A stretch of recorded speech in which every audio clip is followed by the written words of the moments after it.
Llavors tot allò que hem estat estudiant a les classes de química serveixen a la vida real? Si tu sapiguessis...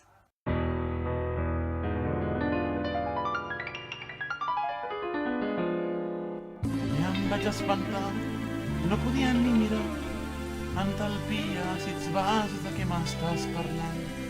Després va arribar la formulació orgànica i inorgànica i em vaig cagar. No podia pas continuar. No obstant això, jo vaig seguir. Aixeca el cap i descobreix que la química és el que ens uneix. Moltes mates i equacions, això és el que s'aplica al món. Només angoixes ni pressions, per això està el pavor rató. No, my lord, no us adoneu, això no és menjar. Per favor, no us confongueu.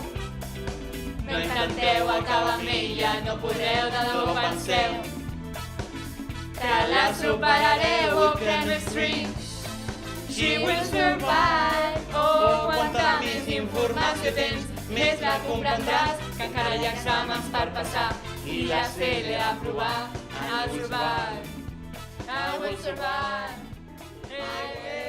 Llavors estàs dient que tot el que ens envolta és química?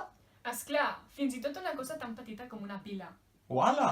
Una pila no deixa de ser una minicel·la electroquímica, és a dir, consta de dos metalls als quals, quan entren en contacte, es produeix una reacció redox. La que hem estudiat a classe? Exacte, aquella en la qual una substància perd electrons i l'altra els guanya. Ah? Aquesta reacció fa que s'alliberi una energia i aquesta energia la utilitzem nosaltres per totes les coses del nostre dia a dia, com una alarma, el rellotge, el raspall elèctric, algunes joguines, el mandó de la tele, etc. i molts altres usos. Doncs sí que és útil la química en el nostre dia a dia. Gota, gota, gota, gota, vas tirant la solució fins que l'indicador canvi de color i es produeixi la reacció. Gota, gota!